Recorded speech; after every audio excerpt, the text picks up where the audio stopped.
بسم اللہ الرحمن الرحیم۔ سورہ توبہ میں آیت نمبر 46 میں اللہ تعالیٰ کہتا ہے، لیکن اللہ کو ان کا اٹھنا پسند ہی نہ تھا، اس لیے اس نے انہیں سخت کر دیا۔ جب اللہ نے تمہیں اپنے دین کے لیے منتخب کر لیا، یعنی اپنے دین کے کام کے لیے تمہیں چن لیا، تو یہ تمہارے لیے ایک خیر اور بھلائی کا معاملہ ہے۔ اللہ کے رسول صلی اللہ علیہ وسلم فرمایا، اللہ جب کسی کے ساتھ بھلائی کرنا چاہتا ہے تو اسے دین میں سمجھ عطا کر دیتا ہے، یعنی اس کو یہ سمجھ پیدا کر دیتا ہے کہ یہ جو دین ہے، جو میری رہنمائی کر رہا ہے، یہ میری بہترین رہنمائی کر رہا ہے اور مجھے سیدھے راستے کی طرف گامزن کر رہا ہے، اور وہ سمجھ جاتا ہے کہ اسی میں میری فلاح ہے، اسی میں میری کامرانی ہے، اسی میں میری کامیابی ہے۔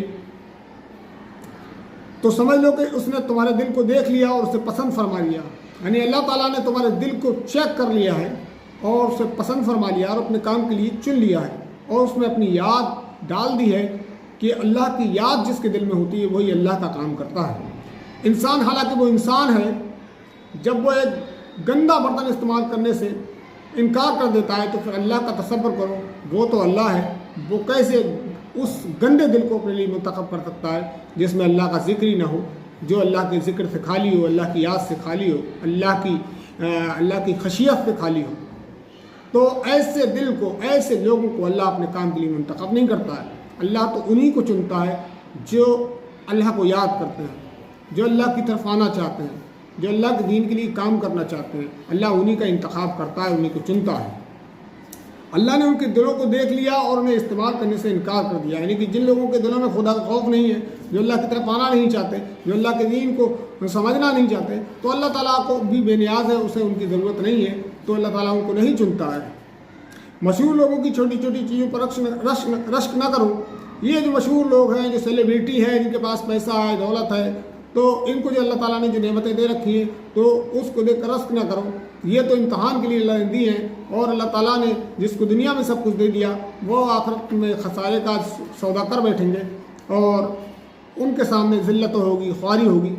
لیکن اسی طرح کروڑ پتی اور ارب پتی لوگوں پر رشک نہ کرو جن کے پاس کچھ بھی خیر نہیں ہے، یعنی کروڑ پتی ارب پتی جو لوگ جو ہیں ان پہ رشک کرنے کی ضرورت نہیں ہے۔ ان کے پاس کوئی خیر نہیں ہے، انہیں دنیا کا مال دے دیا گیا کیونکہ وہ دنیا کے طالب ہیں۔ خیر تو ان کے لیے ہے جن کو اللہ نے مختصر سا مال دیا ہے، لیکن وہ اللہ کے اطاعت گزار ہیں، اللہ کے دین کے لیے محنت کرتے ہیں، جدوجہد کرتے ہیں، اسٹرگل کرتے ہیں اور آخرت کے لیے تیاری کرتے ہیں۔ ایسے لوگوں کے بارے میں اللہ کے رسول فرمایا کہ نیکی میں ایک دوسرے سے بڑھ چڑھ کر بازی لے جانے کی کوشش کرو۔ اگر اللہ ان کو پسند کرتا تو ان سے اس طرح بے نیاز ہوتا، بلکہ ان کو بھی دین کے کام پر لگا دیتا۔ اگر اللہ ان سے خوش ہوتا، اللہ ان سے راضی ہوتا، تو ان کو بھی اللہ دین کی سمجھ پیدا کر دیتا اور ان کو بھی دین کے کام کے لیے لگاتا اور یہ دین کا کام کرتے۔ لیکن اللہ تعالیٰ نے ان کو پسند نہیں کیا، ان کو چنا نہیں ہے۔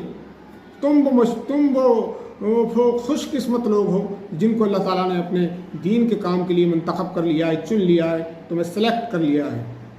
تو یہ چند باتیں تھیں جو میں نے ابھی آپ کے سامنے بیان کی۔ تو اللہ تعالیٰ کے پسندیدہ بندے بنیے، اس کے دین کے لیے کام کیجئے، اس سے محبت کیجئے، اپنے دل کو اللہ کی یاد سے منور کیجئے اور اللہ کی یاد میں روئیے، گڑ گڑائیے اور اللہ سے دعائیں مانگیے، اللہ کے قریب جائیے، اللہ کا قرب حاصل کیجئے، قرآن مجید کا مطالعہ کیجئے، رسول اکرم صلی اللہ علیہ وسلم کی احادیث، ان کی سیرت مبارکہ کا مطالعہ کیجئے، اپنی زندگی کو سنواریے۔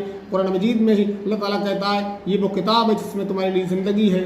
زندگی سے مراد یہ ہے کہ آپ کی زندگی کے ہر شعبے کی طرف رہنمائی کرنے والی کتاب ہے، جو آپ کو بالکل سیدھی جنت کے راستے کی طرف لے جا کر چھوڑتی ہے، اور انسان اس پہ جب عمل کرتا رہتا ہے تو پھر وہ اسے جنت کے اندر بھی داخل کرا دیتی ہے۔ اللہ تعالیٰ سے دعا ہے کہ اللہ تعالیٰ عمل کی توفیق دے۔ آمین۔ وآخر دعوانا ان الحمد للہ رب العالمین۔